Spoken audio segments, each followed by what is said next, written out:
언약궤를 보고 따르라는 제목으로 여호수아 강의 6번째 말씀을 나누겠습니다. 이스라엘 백성들에게 요단강을 건너는 일은 오랜 수건이었습니다.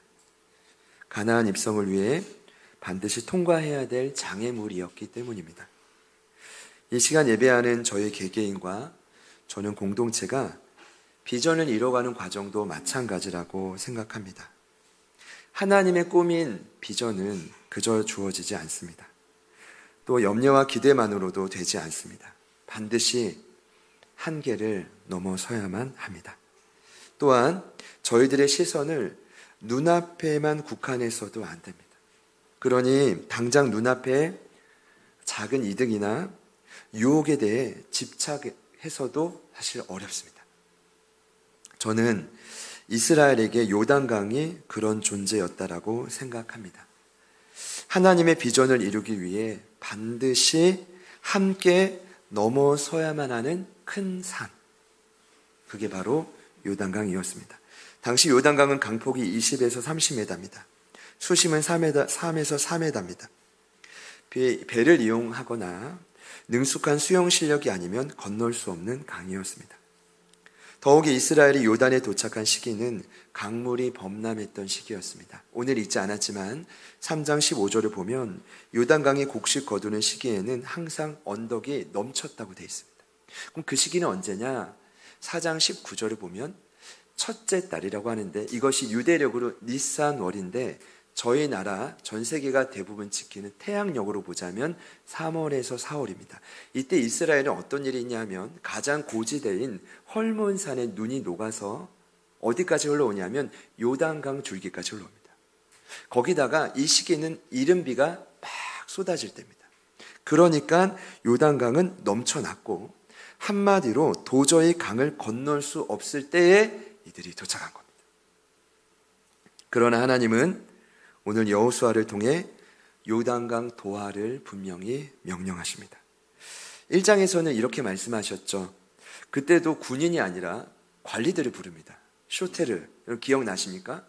그들의 장점은 싸움이 아니라 상급자의 명령을 그대로 전달하는 거라고 했어요. 토시 하나 안 틀리고. 이렇게 전달시키죠. 1장 11절에 진중에 두루다니며 그 백성에게 명령하여 이르기를 양식을 준비하라.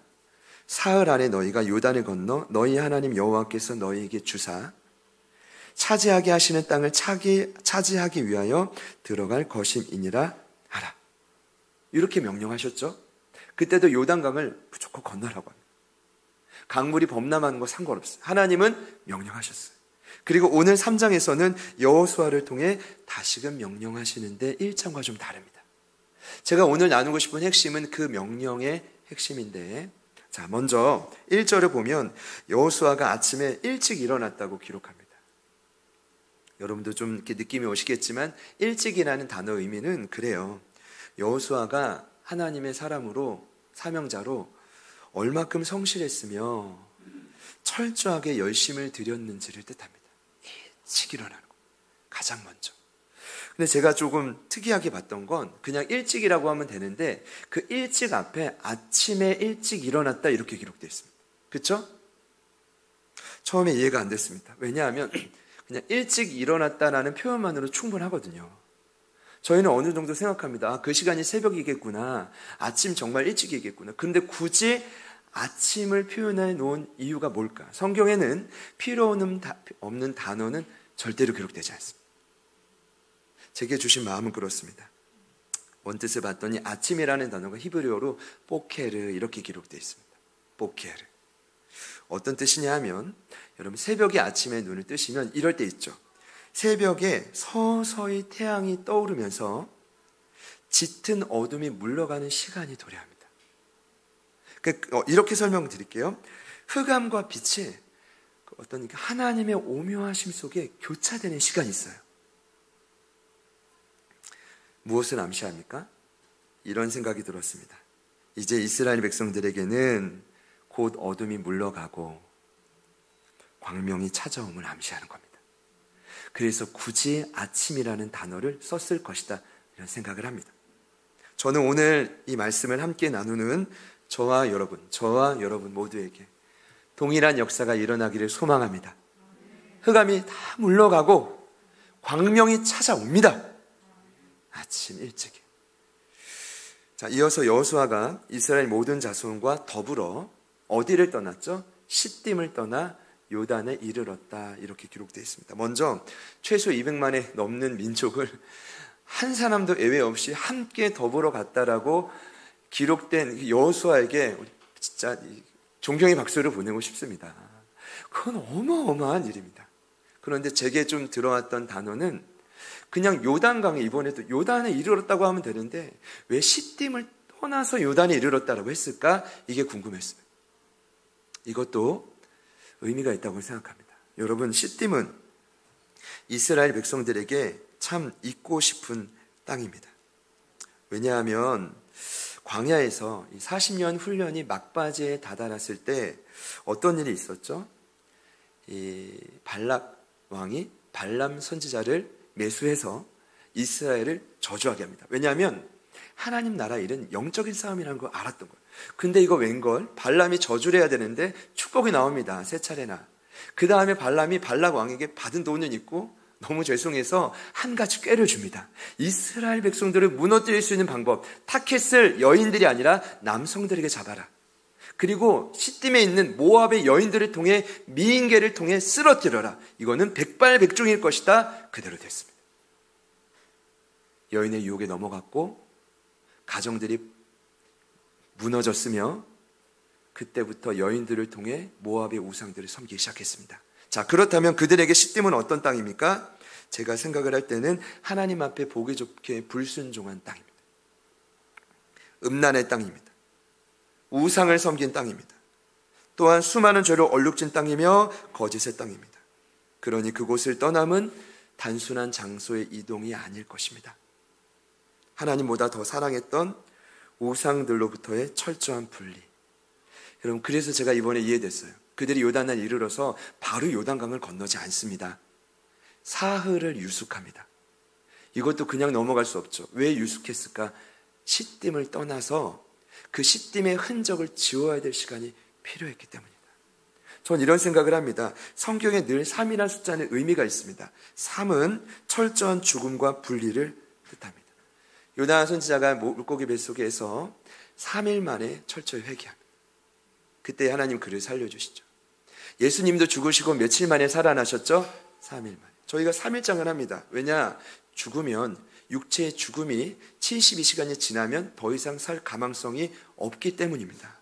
성경도 마찬가지입니다. 3은 그런 의미입니다. 하나님이 이스라엘을 출애굽시킬 때 그 목적이 뭐였죠? 사흘길을 지나 광야에서 하나님 앞에 희생의 제사를 드린 거. 거기도 보면 사흘길이 뭘까요? 광야로부터 철저히 분리되는 시간. 세상을 상징하는 애국과의 분리되는 시간을 의미합니다. 그러니 이런 의미라고 보시면 됩니다. 사흘을 유숙하며 아직 몸과 마음속에 남아있는 시딤의 흔적을 지우는 시간이 바로 며칠이라고요? 사흘입니다. 여러분, 오늘 예배를 오실 때 사흘길을 걸어오셨습니까? 고민해 보시죠. 자, 그리고 이제 드디어 요단강을 건너가기 위한 최종 준비만을 남겨두고 있습니다. 그거 제가 나눌 텐데 그 준비는 다름 아닌 제사장들이 앞서 메고 가는 언약궤를 보고 따라라. 자, 2절과 3절 말씀을 우리 같이 한번 더 읽어보시겠습니다. 자, 시작. 돌아다니며 백성에게 명령하여 이르되 너희는 레위 사람 제사장들이 너희 하나님 여호와의 언약궤 매는 것을 보거든 너희가 있는 곳을 떠나 그 뒤를 따르라. 아멘. 사흘 유숙하자. 이번에도 쇼테르 관리들 통해 명령합니다. 진중으로 두루 다니며 명령하라. 레위 사람 제사장들이 하나님 여호와의 언약궤 메고 가는 것을 보거든 너희 장소를 떠나 그 뒤를 따르라. 명확하죠. 보거든 떠나 따르라. 여기에 중요한 단어가 등장합니다. 언약궤. 구약 성경의 언약궤는 하나님의 임재를 상징합니다. 언약궤는 누가 뭐라 해도 40년 가까웠던 광야 생활의 주체였습니다. 왜냐? 언약궤가 보관되었던 성막이 언제나 이스라엘 백성들의 중심이 되었기 때문입니다. 여러분, 이제 여러 차례 말씀드려서 아실 겁니다. 구름이 성막 위에 한시도 떠나지 않았습니다. 한시도 성막을 떠나지 않았습니다. 그래서 구름이 낮에는 떠오르면 갔고 내려오면 스탑, 멈췄죠. 그리고 그 구름이 밤에는 불기둥으로 바뀌어서 이스라엘을 보호했습니다. 그러니까 보호와 인도와 보호, 이 주체가 물론 하나님이시지만 그 하나님이 함께했던 곳이 성막이 어디였냐 하면 언약궤였습니다. 이해되시죠? 자, 요단강을 건널 때도 마찬가지입니다. 이 언약궤를 보는 게 너무나 중요했기 때문에 이스라엘 백성들에게 꼭 따라붙어라 이렇게 하지 않았습니다. 너무나 다 봐야 됐기 때문에 거리를 두고 따라가게 했습니다. 무슨 거리냐? 2000규빗의 거리를 4절에 보면 두게 했습니다. 2000규빗이 계산해 보면 912m, 약 1km입니다. 제가 처음에 이해가 안 됐잖아요. 그렇게 중요한 언약궤는 가까이서 따라가야 되는 거 아니냐? 저만 그런 생각을 했나요? 그래서 이제 곰곰이 생각해 보는데 두 가지 의미가 있겠더라고요. 훗날 죄인인 인간으로서 언약궤를 만지면 안 되는데 만져서 죽은 우사라는 사람도 있거든요. 그러니까 거리를 두게 한 첫 번째 이유, 아마도 이스라엘 백성을 더욱 정결케 하고 마음을 준비하는 과정이겠다. 근데 이번에는 그 의미보다는 이런 의미였을 거라고 생각합니다. 언약궤가 너무 중요하니까 다 봐야 돼요. 근데 최소 200만이 넘는 민족이에요. 그럼 그들이 다 보려면 언약궤를 앞에 있는 선열이 딱 달라붙어 가면 뒤에 있는 사람 보여요? 안 보여요? 안 보일 거예요. 최소한 한 사람도 예외 없이 모두 언약궤를 봐야만 됐기 때문에 최소한의 거리가 2000규빗이었다. 저는 그렇게 생각을 합니다. 그렇게 하나님께서 하셔야 됐던 이유는 무엇입니까? 왜 이리 언약궤를 바짝이 아니라 거리를 두고 달려가게 하신 것입니까? 제가 생각을 할 때는 명확한데 오늘 이 4절의 이유가 나오죠. 한번 들어보시죠. 그러나 너희와 그 사이 거리가 2000규빗쯤 되게 하고 그것에 가까이 하지는 말라. 그리하면 너희가 행할 길을 알리니 너희가 이전에 이 길을 지나보지 못하였음이니라 하니라. 사랑하는 여러분, 여기 명확한 이유가 나옵니다. 언약궤를 따라가야 될 이유는 저와 여러분은 스스로 낯선 땅을 개척할 수 없기 때문입니다. 개척한다 착각할지라도 그 땅이 야곱이 황홀하게 느꼈던 세겜 땅일 수 있습니다. 여러분, 세겜 땅은 하나님이 야곱에게 허락하신 땅이 아닙니다. 인도하신 땅이 아닙니다. 하나님이 그 시간은 카운트도 하지 않습니다. 다시 돌아올 때부터 기억하는 것입니다. 사실 가장 두려운 인생의 문제가 바로 이것입니다. 무엇입니까? 내일 일을 알 수 없다는 것입니다. 그래서 주님은 미리 이스라엘 백성들에게 말씀하셨습니다. 마태복음 6장 34절입니다. 그러므로 내일 일을 위하여 염려하지 말라. 내일 일은 내일이 염려할 것이요 한날의 괴로움은 그날로 족하니라. 사랑하는 여러분, 기억하셔야 됩니다. 저희들이 살아가는 인생은 한 번도 가보지 못한 길입니다.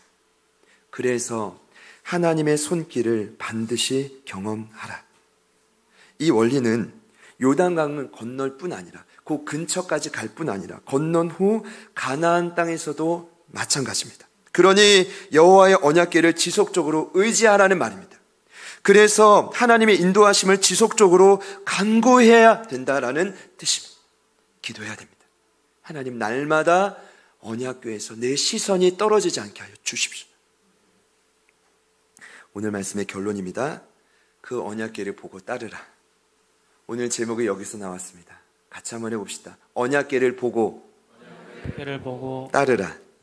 원래 더 정확히 하려면 보고 떠나 따르라가 제일 정확한데, 제목을 정할 때도 참 쉽지 않습니다. 최대한 성경적으로 정하려고 노력하는데, 그런데 여러분, 핵심은 오늘의 결론은 50%짜리 결론입니다.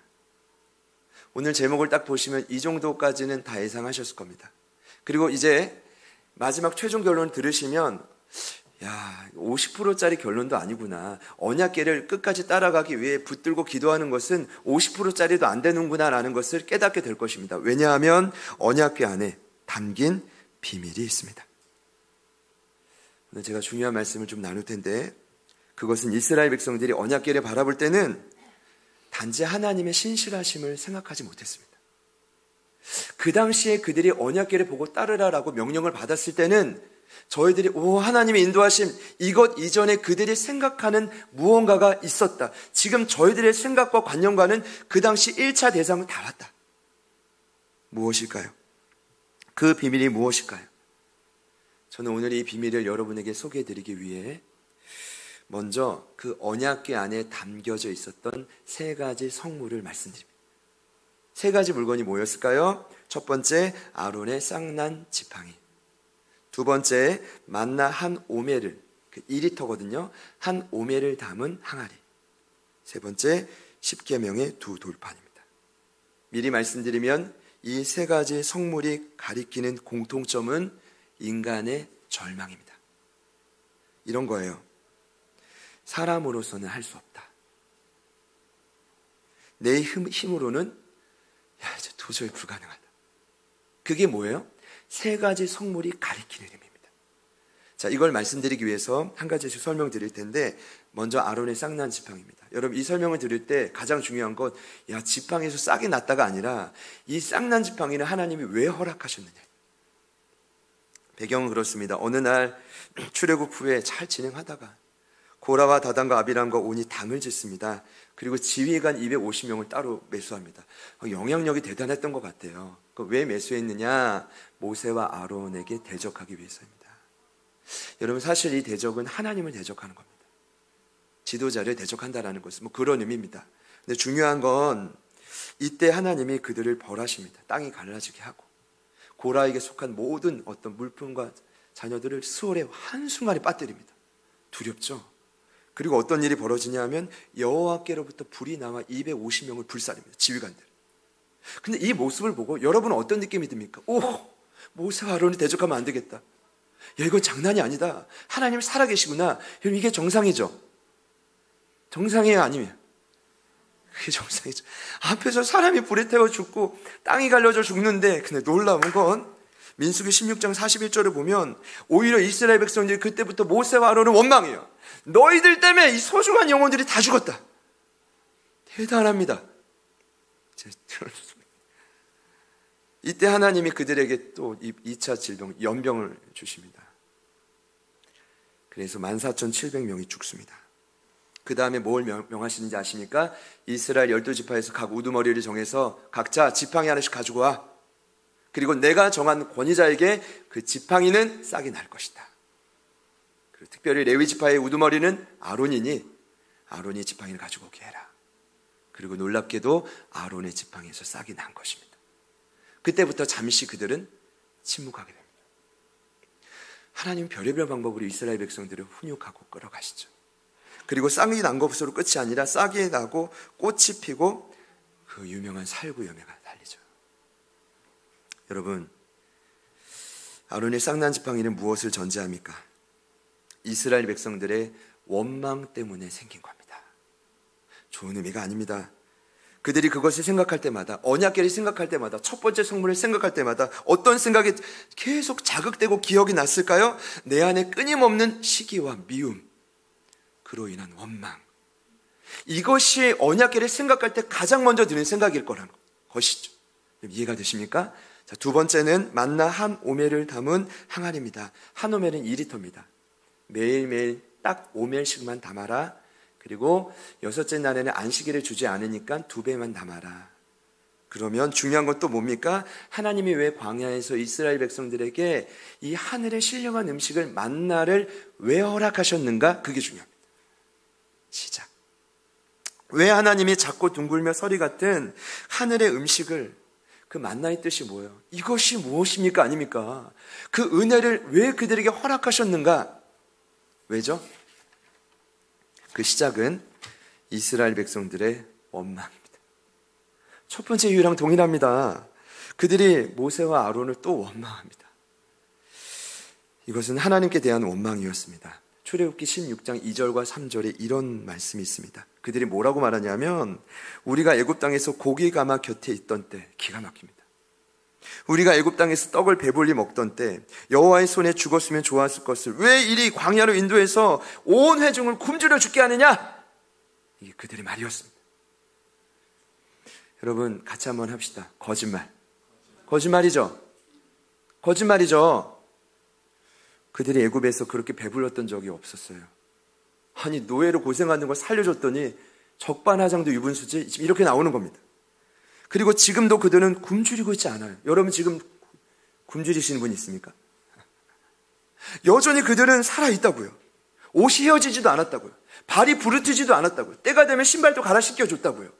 그런데 그들은 얼마 전까지만 해도 10가지 재앙도 봤잖아요. 하나님이 홍해를 가르치고 많은 땅을 건너는 놀라운 표적도 봤잖아요. 이게 모세의 누이였던 미리암의 창가에 다 기록되어 있잖아요. 누구도 반박할 수 없는 증거가 있잖아요. 그런데 왜 원망했을까? 제 고민이 이거였어요. 이런 거라고 생각해요. 먼저는 누구나 사람은 낯선 땅을 싫어해요. 익숙한 방법, 익숙한 장소에 늘 있기 원해요. 이게 습성이에요.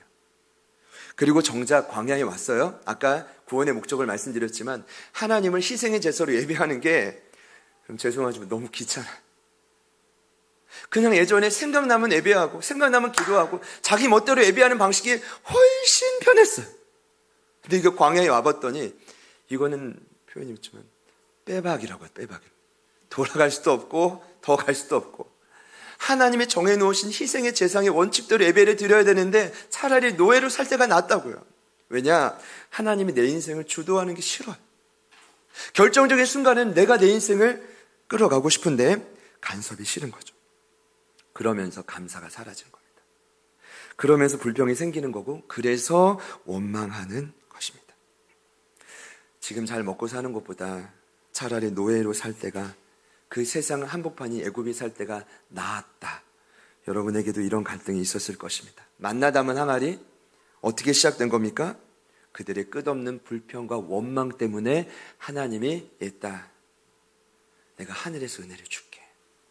그럼 그들이 만나 담은 항아리 언약궤를 생각할 때마다 그 생각이 안 들었을까요? 자격이 없었을까요? 마지막 10계명의 두 돌판입니다. 그런데 이 두 돌판은 출애굽기 31장에 나오는 하나님이 모세에게 처음으로 주신 돌판이 아닙니다. 두 번째 돌판입니다. 그럼 첫 번째 돌판은 어디 갈게요? 모세가 화가 나서 깨뜨려 버렸죠. 아니 40조 40야를 그렇게 하나님 앞에 영광스럽게 두 돌판 계명을 받아 내려왔더니 이스라엘이 무슨 짓을 했죠?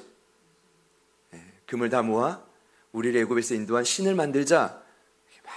경배하기 시작합니다. 막 찬양하기 시작합니다. 어떤 모습입니까? 이 모습이 이런 생각이 들었습니다. 저희 안에 끊임없이 하나님이 아닌 눈에 보이는 소중한 것을 따라가는 삶입니다. 제가 그래서 이번에 이 우상화하려는 그들의 습성을 제가 이제 전문 용어로 이렇게 한번 만들어 봤습니다. 우상화 습관성 질병. 다시 한번 따라해 봅시다. 우상화 습관성 질병. 아무도 가르쳐주지 않아도 누구나 할 수 있는 일입니다. 그때 모세가 돌판을 깨뜨립니다.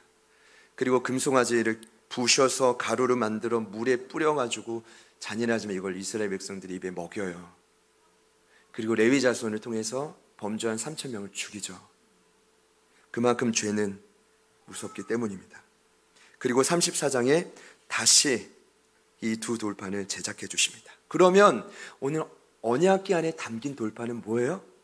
두 번째 만든 돌판입니다. 하나님이 이때 이스라엘 백성들을 뭐라고 진단하시냐 하면 목이 고든 자라고 합니다. 고든 백성. 히브리어로 콰신이란 이 단어는 굉장히 무시무시합니다만 아주 완고하고 잔인한 습성이라는 뜻입니다. 이스라엘은 그런 존재였습니다. 사랑하는 여러분, 이것이 이스라엘 백성이었습니다. 그들이 언약궤를 본다라는 건 하나님의 인도하심이야. 하나님의 변함없는 언약이야가 아니라 그 세 가지 성물이 왜 시작됐느냐입니다. 그들은 괴로웠을 것입니다. 그리고 저는 이 모습이 오늘 저와 여러분의 모습이라고 확신합니다. 더 이상 언약궤는 그들에게 1차적으로 은혜가 아닙니다. 감사가 아닙니다. 소망의 제목이 아닙니다. 그런데 놀라운 건 그러면 어떻게 해서 그 언약궤가 하나님의 어떠한 상황 속에서도 변하지 없는 그 신실한 약속의 도구로 탈바꿈하게 되었는가? 이게 핵심입니다. 여러분 사실은요, 언약궤라고 말하지 않아도 돼요. 성경에 보면 동요가 많아요. 법궤, 증거궤 많습니다. 근데 왜 굳이 하나님의 신실한 약속을 강조하는 언약궤를 여기서 썼을까? 그는 탈바꿈한 계기가 있기 때문입니다. 그만큼 하나님 편에서도 여호수아도 자신이 있기 때문입니다. 도대체 어떤 일이 일어났던 것입니까?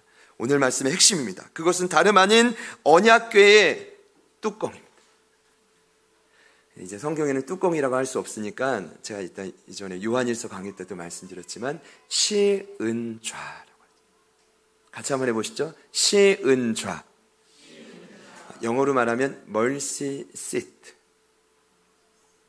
어떤 뜻입니까? 은혜로운 자리, 은혜로운 뚜껑.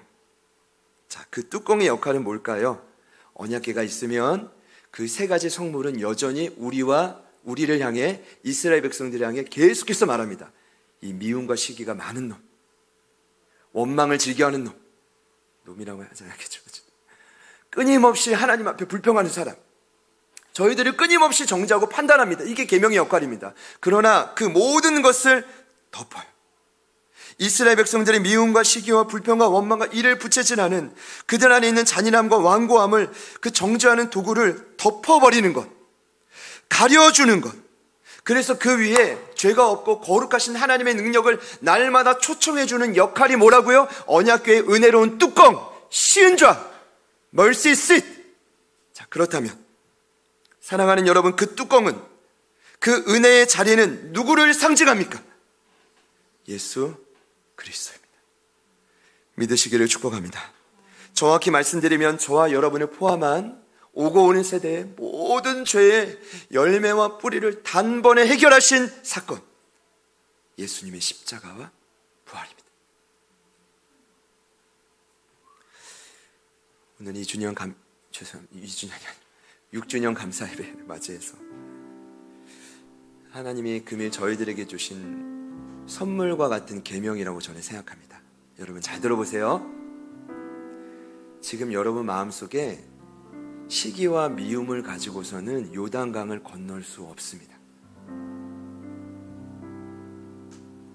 감사하지 않고 여전히 불평하고 원망하는 것, 이거는요 밤새도 끝이 없잖아요. 그 마음으로는 결코 요단강을 지날 수 없습니다. 위로는요, 구원은 받겠죠. 출애굽했으니까 하나님 품에 안기겠죠. 근데 그때까지는 그냥 세상에서 이리저리 치이다가 정체성 없이 살아가다가 그렇게 가는 거예요. 저는 그렇게 살고 싶지 않습니다. 또한 사랑하는 여러분도 그렇게 살기 원치 않습니다. 그리고 가장 중요한 건 하나님 제게 주신 마음, 경하나 내가 그걸 원치 않는다. 제자들 교회 가족들이 너를 포함해서 그렇게 살기를 원치 않는다. 그럼 하나님 어떻게 해야 되죠? 어떻게 해야 되죠? 오늘 방법이 나오죠? 저희 안에 딱딱하고 잔인하게 굳어있는 이 마음을 그 언약궤를 덮고 계신 시은좌 예수님께 열어서 맡겨드리는 거예요. 사랑하는 여러분, 최초의 인간인 아담과 하와가 죄를 짓고 하나님이 찾아가도 거부합니다. 그때 하나님은 이미 원복음에 약속해줘요. 고장난 너희를 바꿀 수 있는 방법은 돈이 아니라 든든한 내 주변의 남편과 아내가 아니라, 때로는 내 자식과 부모가 아니라, 세상의 어떤 부와 명예와 권력이 아니라 뭐라고요? 예수 그리스도. 그 약속이 구약시대에 계속해서 강조되는 것입니다. 여러분, 하나님은 이미 답을 정해 놓으셨는데 다른 답을 찾을 필요가 없습니다.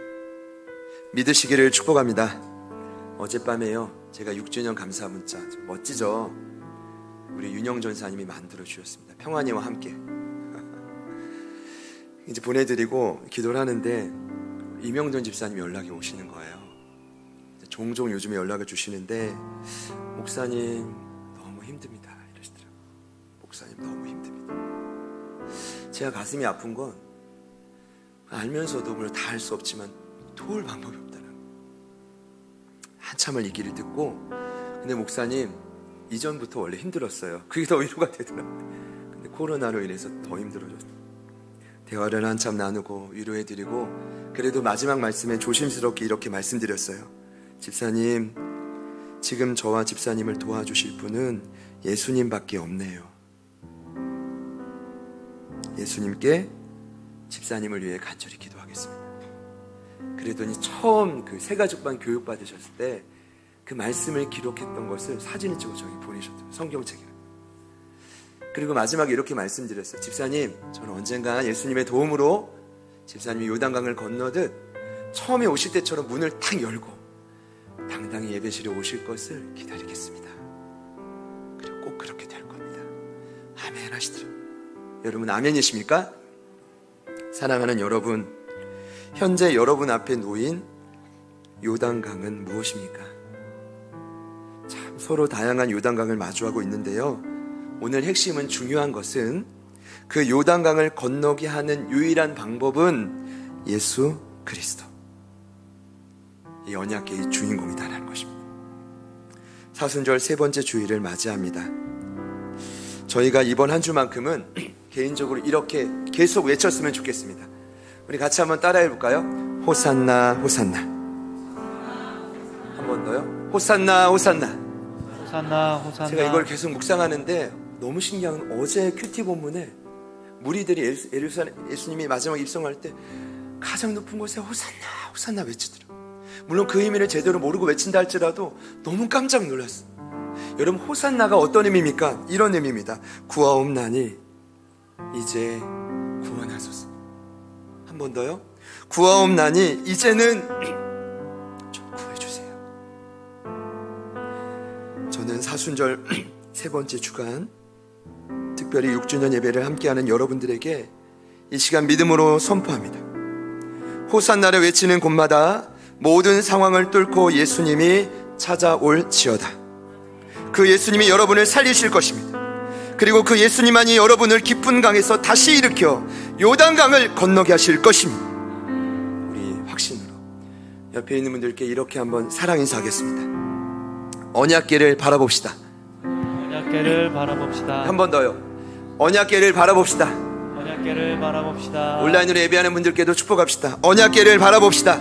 언약궤를 바라봅시다. 마지막으로 한 번만 더 합시다. 호산나 호산나. 호산나 호산나. 같이 찬양하겠습니다.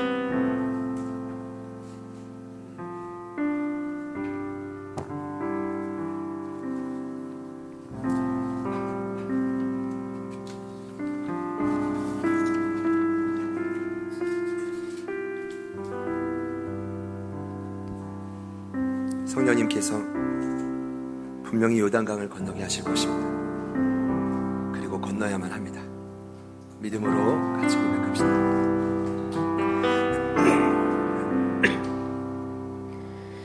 약한 나로 강하게 가난한 날 부하게 눈먼 날 볼 수 있게 주 내게 행하셨네. 약한 나로 강하게 가난한 날 부하게 눈먼 날 볼 수 있게 주 내게 행하셨네.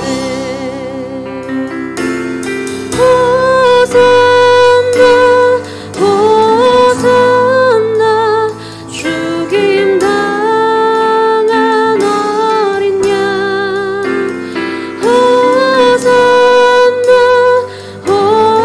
호산나 예수 다시 사셨네.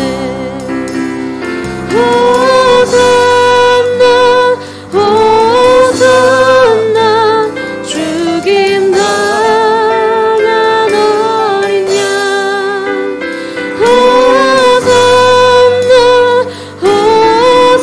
호산나 예수 다시 내가 건너야 할까? 내가 건너야 할까? 거기서 내 죄 씻겼네. 이제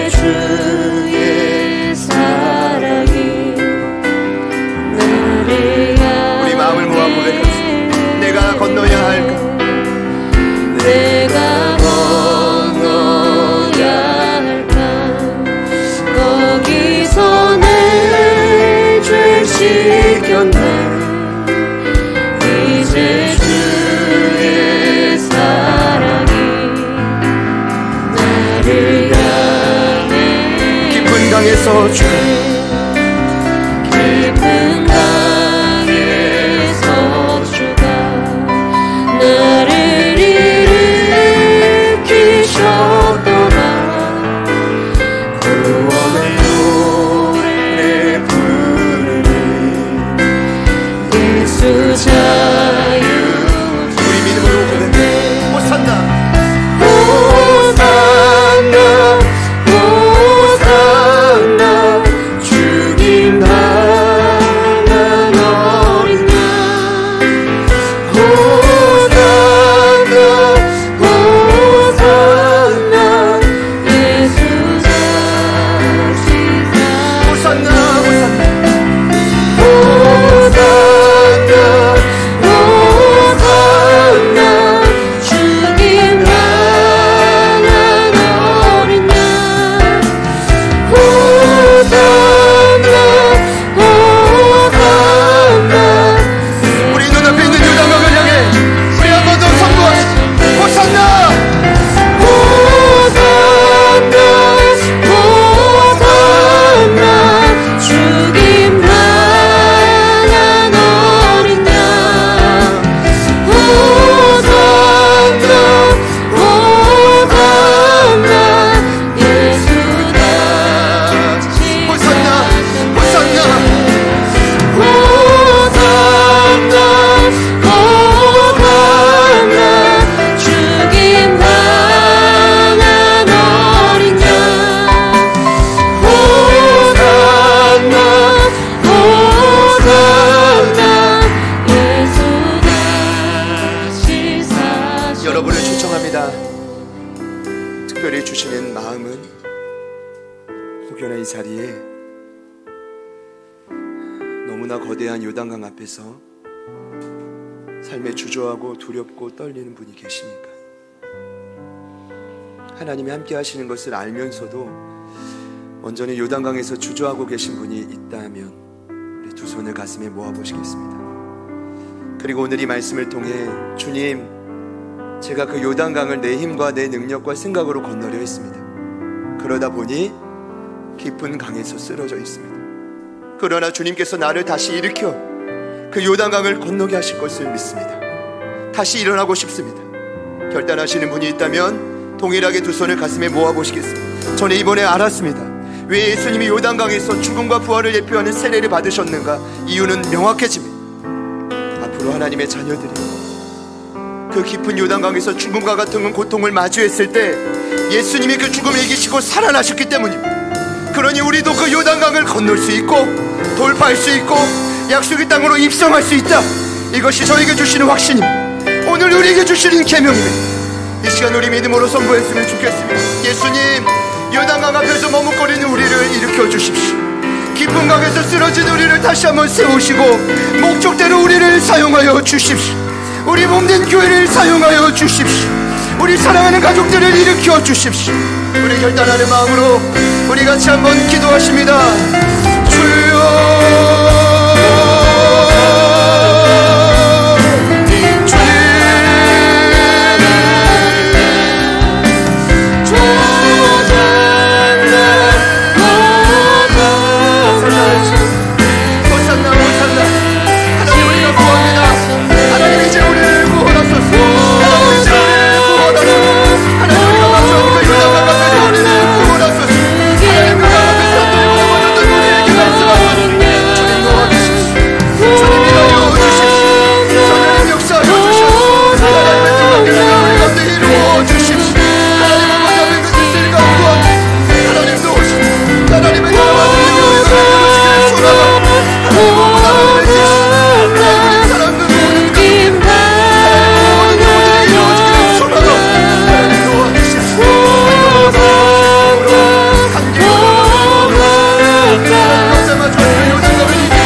다시 사셨네. 깊은 강에서 주가 나를 일으키셨도다.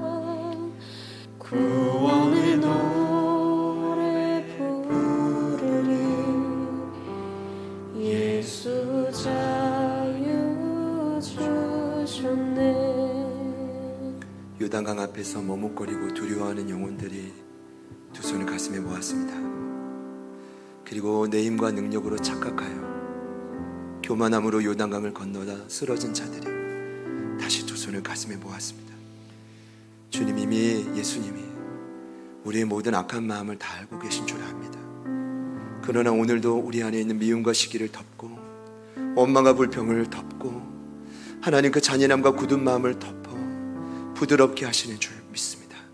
그 예수님을 통해 날마다 하나님과 동행하게 하여 주십시오. 아멘. 날마다 있는 곳을 떠나 언약궤를 바라보게 하여 주십시오. 아멘. 내일을 개척하고 알 수 없는 우리니 날마다 그 언약궤를 따라 낯설고 험난한 이 땅을 살아가게 하여 주시옵소서. 아멘. 우리에게는 참 낯선 지금 이 시간이지만 하나님에게는 결코 낯선 시간이 아님을 믿습니다. 수없이 수많은 시간들을 통해 하나님의 자녀들을 그 목적지까지 인도하셨음을 믿사오니 이 시간 믿음으로 선포합니다. 우리 모든 가족들이 더불어 함께 요단강을 건널지어다. 요단강을 건널지어다. 아멘. 그 요단강을 함께 한 힘으로 예수의 능력으로 돌파하여 주님 말씀하신 그 사명을 그 마시는 자는 마음껏 누리는 우리 모두가 되게 하여 주시옵소서. 이 시간 묶여있던 모든 두려움으로부터 자유케 하시는 성령님을 찬양합니다. 예수님을 날마다 이 사순절 세 번째 주 날마다 구하게 하소서. 지금이오니 호산나를 외치는 모든 자리마다 동일한 역사가 일어나게 하여 주십시오. 아멘. 이제는 우리 구주 예수 그리스도의 은혜와 하나님 아버지의 변함없는 신실하신 사랑하심과 성령님의 내주 충만 교통위로 하심의 역사가 예수님을 바라며 그 은혜로운 자리 시인자 되신 그 예수님을 바라며 소망을 갖고 다시 그 요단강 앞에서 당당히 그 요단강을 건널 것을 다짐하며 나아가는 오늘 이부 예배에 참여하신 현장과 온라인의 우리 모든 가족분들 머리 위에 그리고 저희들을 통해 또 살아나게 될 수많은 우리 주변의 이웃들 위에 그리고 대중에는 평안이와 우리 노아 하늘이부터 차량자 집사님과 서봉리 성도님까지 흩어져 있는 우리 사랑하는 온 가족들 그 마음과 생각 위에 지금부터 영원토록 함께 하시기를 간절히 축원하옵나이다. 아멘.